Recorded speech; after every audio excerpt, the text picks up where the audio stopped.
Sounded good, real good. A weekend at Malibu, expenses paid with a cash bonus thrown in. But that was before I knew about the henchman, the redhead, and the corpse. These three and a white Panama hat ruined it all for me.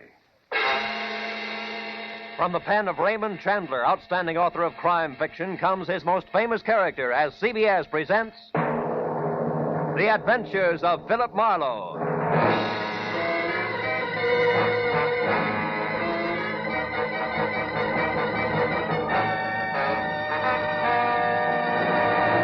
And now, with Gerald Mohr starred as Philip Marlowe, we bring you tonight's unusual story, The Panama Hat.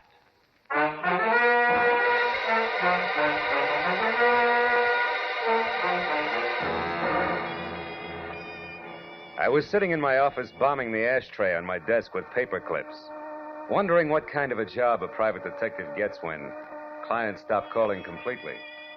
I was seesawing between the picture of me as a well-starched huckster and the more comfortable portrait of Marlowe, author in English tweeds, man of distinction, when the telephone brought me to a rude awakening.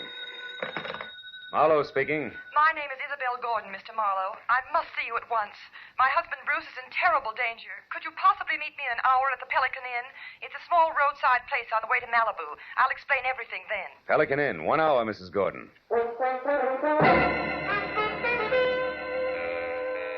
The Pelican Inn was strictly a liquor license with chairs, and a bored piano player in one corner grinding away. The place was empty, and I was about to order a drink when the front door opened and a woman entered. She was tall and thin and right out of Harper's Bazaar, from double ankle strap shoes to close-cropped hair. One look at her fear-crowded eyes, and I knew it was Isabel Gordon. I got up and introduced myself. Then we went to a table, and she started to talk. For 2 weeks now, Mr. Marlowe, my husband Bruce has been receiving unsigned, threatening letters. I'm almost sick with worry. I don't know what to do. Now, wait a minute, Mrs. Gordon. The first thing to do is to get hold of yourself. And tell me the whole thing right from the beginning. Yes, all right. Well, first of all, Bruce and I have only been married a little more than a year. We're living with my uncle, Avery Fairchild, on an estate out beyond Malibu. I see. What does your husband do for a living, Mrs. Gordon? Why, he's a photographer. Movie or commercial? Well, at present, it's neither. You see, Bruce has been terribly unsettled since the war. Lost, sort of, and then recently he got interested in photography, and it's been a great help to him. But he doesn't exactly work at it, huh? Well, he's converted one of the rooms in the guest cottage into a studio, and he spends almost all of his time there experimenting with portrait work. But he doesn't actually have a job, if that's what you mean. How does that appeal to your Uncle Avery? Oh, I'll be honest with you, Mr. Marlowe. My uncle thinks the sun rises and sets on me, but with Bruce... It's total eclipse, is that it? I'm afraid so. All his life, Uncle Avery has been concerned only with dollars and cents. He simply doesn't understand or sympathize with an artist's viewpoint. Uh-huh. Now, what about these unsigned letters? Well, Bruce has been getting them for the past 2 weeks. They're always made up of words cut from newspapers and pasted on ordinary paper. That's a cheap stunt. What do they say? Each one threatens my husband's life. Yet both he and Uncle Avery consider them nothing more than the work of some harmless crank, in spite of the fact that for the last several days I've seen a strange man lurking around our place every night. Can you describe him? No, except he's about your height and build. Is that all? Yes. No, Wait a minute. There is something else. Each time I saw him, Mr. Marlowe, he was wearing a white Panama. Well, that's not much to go on. Tell me, why haven't you called the police? Uncle Avery wouldn't hear of it. He hates publicity, dreads it. That's why I suggested contacting you, a private detective. A sort of a bodyguard for Bruce, huh? Yes.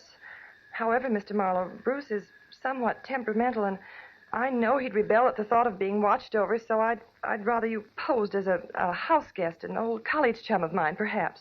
My fee is $25 a day plus expenses, Mrs. Gordon. Oh, any price is all right, Mr. Marlowe. Let's see, it's a little after 7 now. Can you be at our place at Malibu at 9? I think so. But as a fellow alumnus, Isabel, one last question. Where'd you go to college? Southern California. Why? Well, I was afraid you might say Vassar.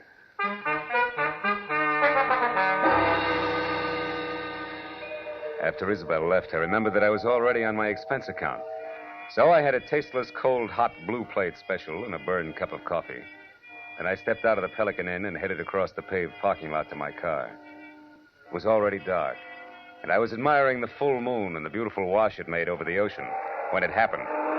Hey, mister! What the... You all right, mister? Yeah, I think so. thanks to your sounding off. That nut was aiming right for you. Yeah, looks that way. Did you happen to get his number? No, What no, about his I face? didn't. Can you describe him? No, matter of fact, I only noticed one thing. What was that? The hat he was wearing. It was a white Panama.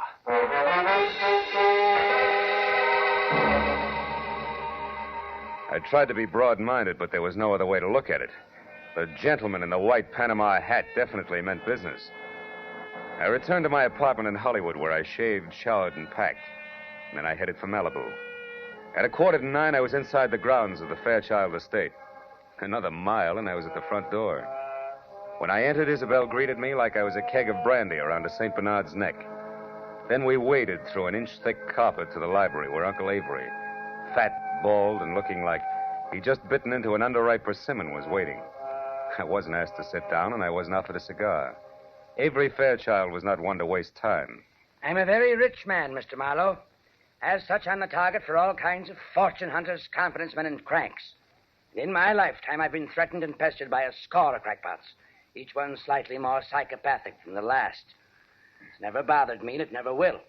However, in this case, the approach is a bit different. Meaning you think somebody's trying to get at you through your nephew, huh? Never refer to him as my nephew.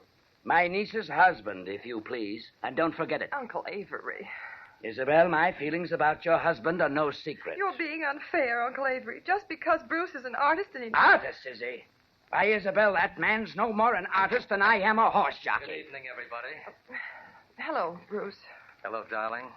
You were saying something, Uncle Avery? Bruce, I want you to meet Philip Marlowe. We were great friends at school, and when I heard he was in town for a while, I insisted that he spend a weekend with us. How do you do, Mr. Gordon? It's a pleasure to have you with us, Mr. Marlowe. You're very welcome. I do the welcoming around here, Bruce. Mr. Marlowe's had a long trip, and I'm certain he'd like to turn in early. Bruce, darling, he's going to stay in the guest cottage, the room next to your studio. Will you show him there, please? Oh, I'll be glad to. By the way, Isabella, I'm going to work late, so I'll say goodnight to you now. Good night, dearest. Good night, sweet. Please be careful. Yes, Bruce, by all means, be careful. Remember, the true artist belongs to posterity, or something.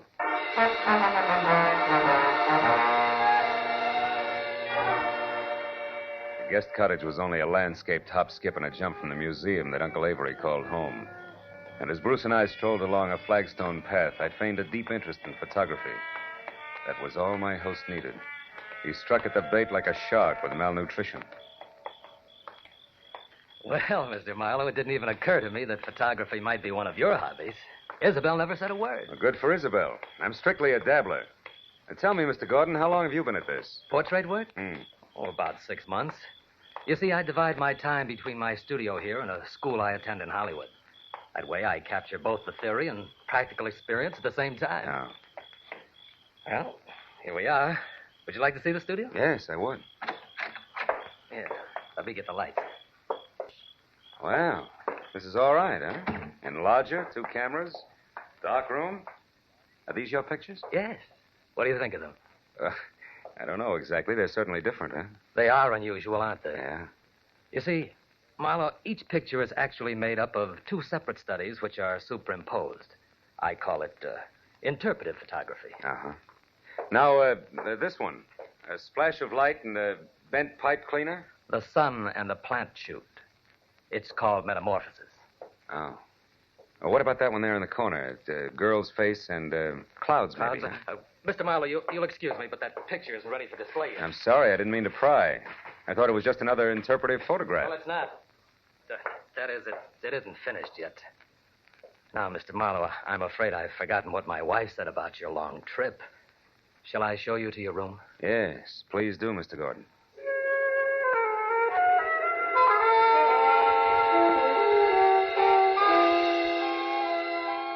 My room on the other side of the guest cottage was wider than Hollywood Boulevard. After Bruce apologized for his display of temperament and bid me a polite good night, I climbed into the silk pajamas that were laid out for me, stretched out on the bed, and tried to figure who belonged to the white Panama hat. But an hour passed, and I wasn't getting any sensible answers. So I switched out the light, put my gun on the table next to me, and snuggled into what felt like 1.5 miles of mattress. I was almost asleep, and the clatter of a shovel falling on the walk outside brought me straight up in bed.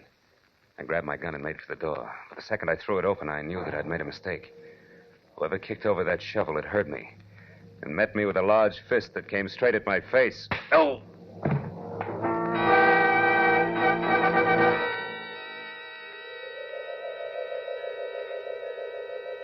As I came back into the world, I was embarrassed to find myself alone and flat on my back.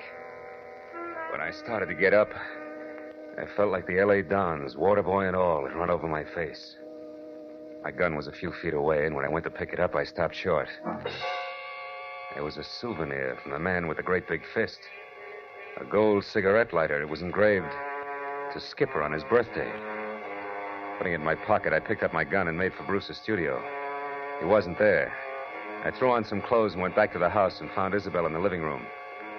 I was about to give her a biased account of the shortest fight on record when I noticed Uncle Avery quietly entering the house from a side door that led to the garden. What's the matter, Phil? Bruce isn't in his studio anymore. What? Now, Isabel, there's no reason for alarm. Why, Bruce often goes off into the night like this. Calls it a search for beauty or some such rot. And what was it you were after just now outside, Mr. Fairchild? I was looking for my niece, Marlowe. Isabel, your cousin John telephoned to say he wouldn't be down this weekend. Oh. I didn't know there were to be other guests. Oh, just my cousin, John Martin, Phil. Not really a guest. He comes down often. Too often to suit me. Oh, Uncle Avery, please. You know that I'm fond of him. Yes, but I don't know why. He's a chronic gambler and of no use to anyone. Living at the Wilshire Gardens when he can't afford it. Driving expensive Oh, cars. you're too hard on him. Skipper is Skipper? bad. Yes. Do you know him? No. No, I don't. Well, you're not missing anything, believe me. Oh, I do believe you, Mr. Fairchild. I believe your every word. What? Good night, all. I left the house and headed straight for my car with the Wilshire Gardens in Hollywood in mind. It was just a chance that John Skipper Martin might own a white Panama hat. When I got to the prodigal cousin's bungalow, it was dark inside. So I pressed one hand close to my gun and the other against the doorbell. But there was no answer. A side window was open, and I started toward it when a nasty voice greeted me from the shadow of a palm tree. Good evening. Lovely night, isn't it? I hadn't noticed. I've been busy. I know. We've been waiting for you for a long time. We? Uh-huh. Me and my nice shiny revolver here. 38. Oh, I see. Well, you make a handsome couple, and I hope you're both very happy together now. What do you want? I don't want anything. I'm here to give you something.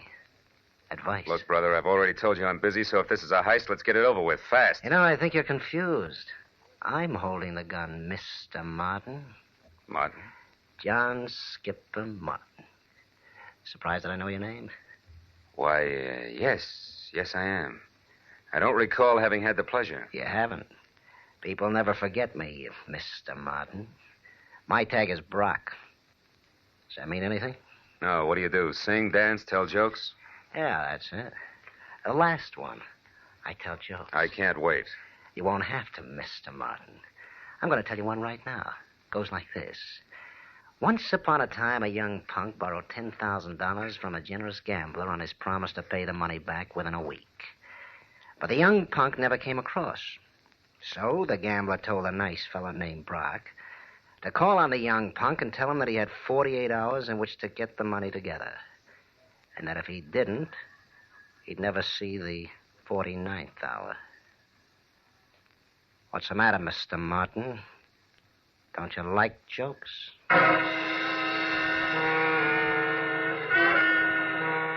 Brock grinned, shoved his 38 into a shoulder holster, and walked away. As soon as he rounded the corner, I went to the open window and climbed in. I rummaged through 2 closets looking for a white Panama you-know-what. I was about to search a third when I heard something that brought me to a dead stop. It was a key in the front door lock. I closed my right hand over the gun in my pocket, moved flush against the side wall, and waited. But the moment the door swung open, the telephone rang. And the hulk of a man that entered went straight for it. He was wearing a gray fedora. Hello? Oh, hello, Isabel. What? Bruce? Are you sure? But that's impossible. I mean, things like that just don't... Excuse me, Isabel. I think I have a visitor. I'll call you back. Reach, Mr. Martin. Who are you? The name is Brock. You owe a client of mine $10,000. He wants his money in 48 hours. I'll get it. I swear I will. I'll have it right here, on time, all of it. How are you going to do that, Mr. Mohr? I've got a way. Someone's going to give it to me tonight. Why? Why? Because it's the healthy thing to do. That's why.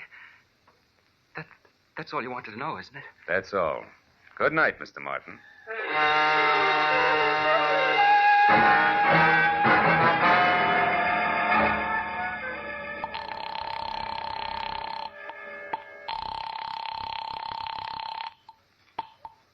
Hello? Mrs. Marlowe, Isabel. I'm calling from a drugstore in Hollywood. Has Bruce returned yet? No, and he won't. He's been kidnapped. What's that? And whoever did it wants $50,000 before morning, or we'll never see Bruce alive again.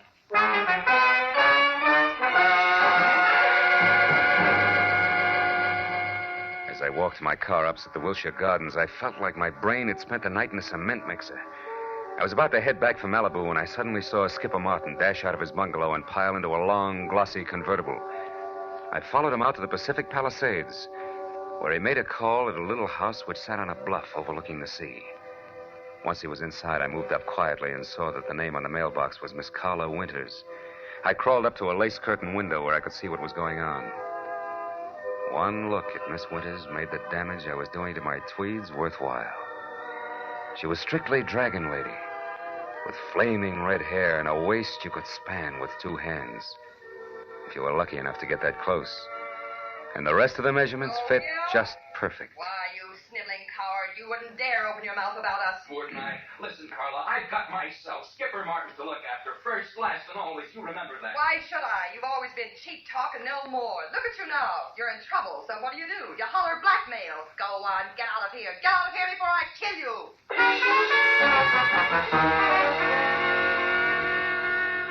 When Skipper slammed the front door, stomped to his car, and roared off, I couldn't figure any reason, legitimate reason, that is, for calling on Carla Winters. So I returned to the Fairchild place. Isabel was somewhere between hysteria and collapse over the fact that she and Bruce had less than $2,000 in their own name. Uncle Avery, of course, was more than reluctant to pay the ransom demanded for the return of a man he'd rather not have returned. But his niece won out. All right, Isabel, I'll give you the money. But understand, I'm doing this for you, not for that no-good... Yes, Uncle Avery, I understand. But can you get that much cash at this hour? The banks are... Who said anything about banks? You know I don't like them. Money will be in your hands in 30 minutes. In the meantime, tell Mr. Marlowe here what arrangements you've made with your husband's abductors. 1 minute, Mr. Fairchild. What about the police? The police have already been notified, Mr. Marlowe. They've agreed not to interfere until tomorrow morning. By that time, I suppose we'll have Bruce returned to us. To us, Uncle Avery? That's a mere slip of the tongue, Isabel. I'm only paying for his return. You take over from there. I don't want him.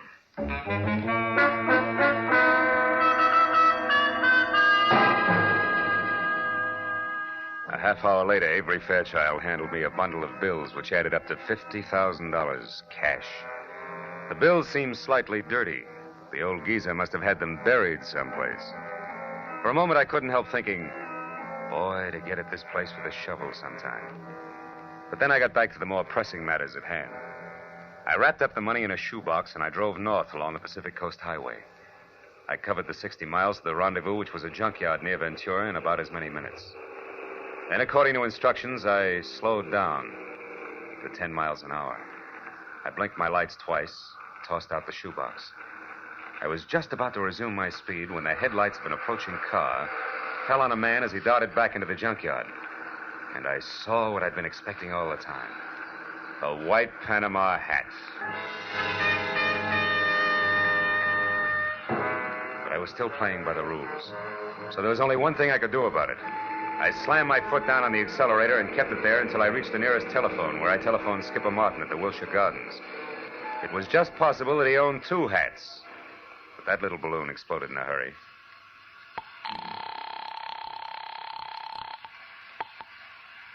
Hello? Mr. Martin? Yes. Who is this? This is Brock, remember me? Oh, yes, of course. I've been hoping you'd call.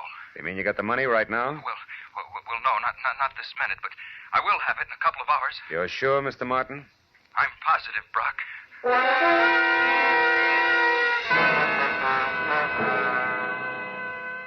Now only one thing figured.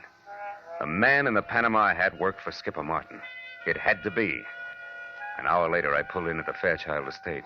And the moment I put my double A over the threshold, I knew that the kidnapper, too, had kept his part of the bargain. Bruce Gordon was back, safe and sound. It happened shortly after you retired, Mr. Marlowe. I was working in my studio when a man wearing a white Panama hat. Yes. But how did you know that, Mr. Marlowe? They're very popular this season, Mr. Gordon. Darling, Mr. Marlowe was a private detective. Huh? But I'll tell you all about that later. Go on with your story. Well, this man was wearing a handkerchief over his face, and he forced me to go along with him at gunpoint. Took me to a car parked in the service driveway and told me to turn around. And I was hit from behind and went out cold. Oh, darling, how terrible. It wasn't pleasant. When I came to, I was bound hand and foot, blindfolded, and gagged. I had no idea where I was. Oh, but didn't you see anybody before you were released? No, Uncle Avery. Before they let me go, they hit me again. When I came to that time, I was lying on the road out near Ventura, untied. That's about it. I suppose you've told the story to the police already, huh? No, he hasn't, Mr. Marlowe, and what's more, he isn't going to. I'm sorry, but I was forced to lie to you earlier this evening. The police mean reporters, and they mean publicity. And I hate publicity. I'm sure you see my point. I wouldn't make book on that, Mr. Fairchild. Secrets like this only encourage kidnappers. Well, since we no longer see eye to eye, Mr. Marlowe, I'd suggest that we consider your services at an end. I'll have my check at your office in the morning. Good night, sir.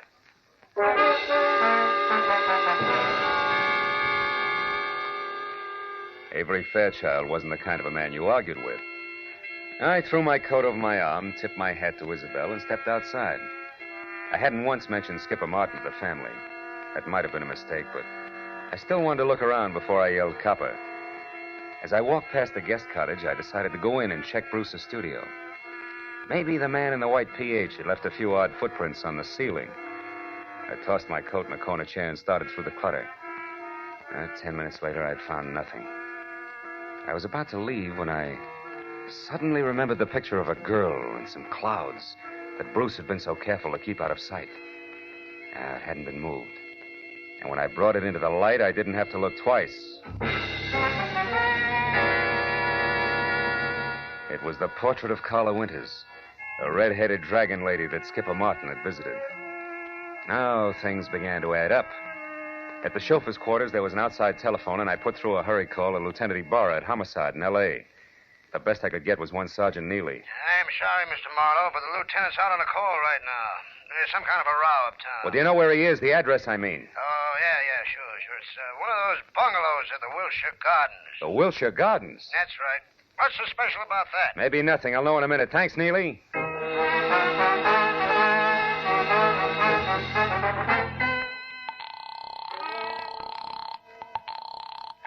This is Marlowe, Ibarra. What brings you to Skipper Martin's at this late hour? Well, it seems as though some person or persons unknown fired a gun several times a little more than an hour ago. 4 shots, to be exact. Well, you think Skipper Martin fired them? No, Marlowe, I'm sure Martin didn't fire them. You see, he stopped them, personally.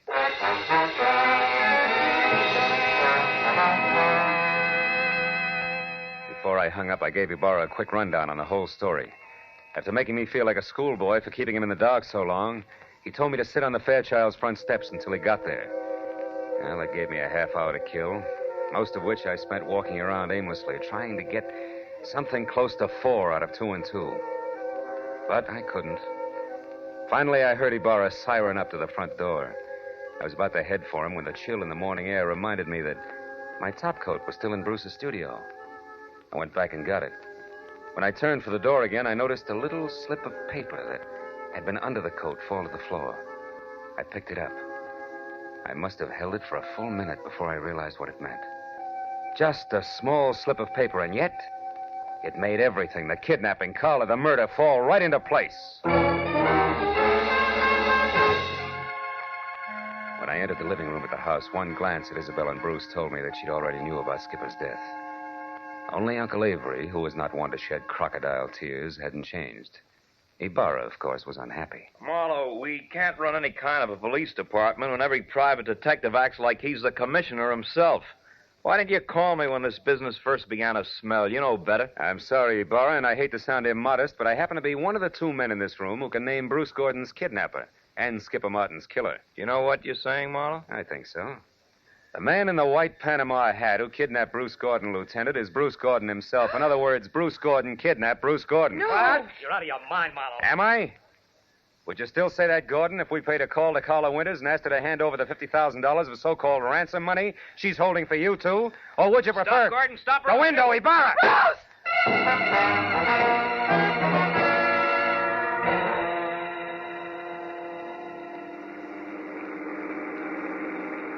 Then, in other words, Marlowe, Bruce, who eventually planned to divorce Isabel and marry Carla Winters, wanted to have a little stake, like $50,000 around first. That's right, Ibarra.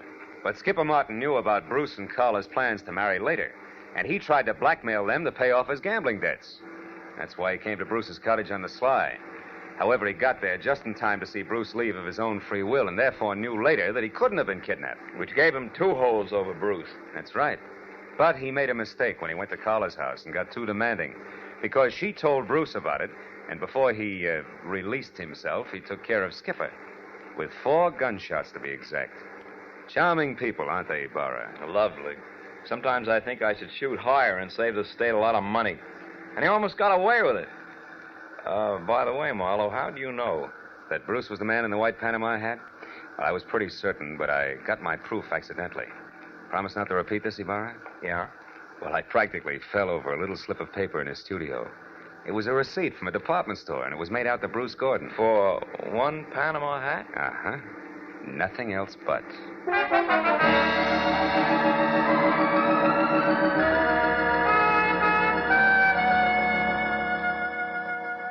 When I finally got back to my place on Franklin Avenue, the sun was already up. And the people who work at nice, sane jobs were beginning to fill the streets. I'd been on the go for a steady 24 hours, so I could think of nothing but my bed. I was about to put my key in the lock when a next-door neighbor walked by, bid me a cheery good morning, and started down the corridor. Now, that alone wouldn't have disturbed my sleep, but why did he have to be wearing a white Panama hat?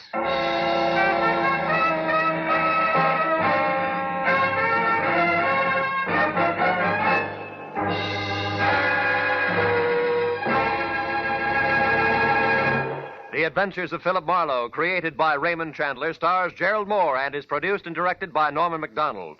Featured in tonight's story were Jacqueline DeWitt as Isabel Gordon, Wilms Herbert as Uncle Avery Fairchild, Bill Lally as Bruce Gordon, Shep Menken as Skipper Martin, and Lou Krugman as Brock. Detective Lieutenant Ibarra is played by Jeff Corey. The special music was conceived and conducted by Richard O'Runs. This is Roy Rowan speaking for CBS, the Columbia Broadcasting System.